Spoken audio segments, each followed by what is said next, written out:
তারুণ্যের উৎসব উপলক্ষে জেলা প্রশাসক কাবাডি ও ভলিবল প্রতিযোগিতার উদ্বোধন। ধামরাইয়ে আনুষ্ঠানিক উদ্বোধন করলেন ঢাকা জেলা প্রশাসক মোহাম্মদ তানভীর আহমেদ। তারুণ্যের উৎসব উদযাপন উপলক্ষে এসো দেশ বদলাই, পৃথিবী বদলাই এই স্লোগানকে সামনে রেখে ঢাকা জেলার ইউনিয়ন পর্যায়ে আন্তঃ ইউনিয়ন শিক্ষা প্রতিষ্ঠানের অংশগ্রহণে জেলা প্রশাসক কাবাডি ও ভলিবল প্রতিযোগিতা শুরু হয়েছে। শনিবার 18 অক্টোবর বিকেলে ধামরাই উপজেলার Afaz Uddin school and college মাঠে প্রতিযোগিতার উদ্বোধন করেন ঢাকা জেলা প্রশাসক মোহাম্মদ তানভীর আহমেদ। ঢাকা জেলা প্রশাসনের আয়োজনে প্রতিযোগিতায় জেলার 5টি উপজেলার আন্তঃ ইউনিয়ন ও শিক্ষা প্রতিষ্ঠান অংশ নিচ্ছে কাবাডি ও ভলিবল খেলায়। এই প্রতিযোগিতা চলবে আগামী 22 অক্টোবর পর্যন্ত।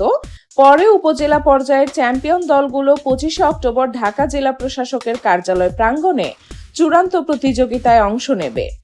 এছাড়া ঢাকা মহানগরের উত্তর ও দক্ষিণ অঞ্চলের শিক্ষা প্রতিষ্ঠানের প্রতিযোগিতা চলবে 18 থেকে 25 অক্টোবর পর্যন্ত।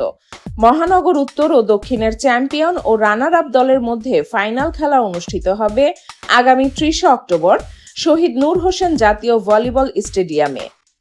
উদ্বোধনী দিনে ধামরাই ইউনিয়ন ও কুশুরা ইউনিয়ন কাবাডি ও ভলিবল খেলায় অংশ নেয়।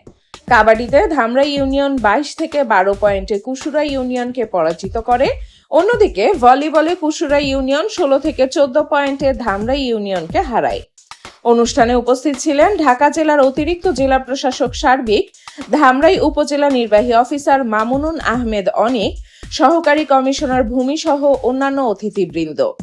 জেলা প্রশাসক মোহাম্মদ তানভীর আহমেদ বলেন, এ ধরনের প্রতিযোগিতা দেশের যুব সমাজকে মাদক থেকে দূরে রাখার পাশাপাশি খেলাধুলার প্রতি আগ্রহ বাড়ায়।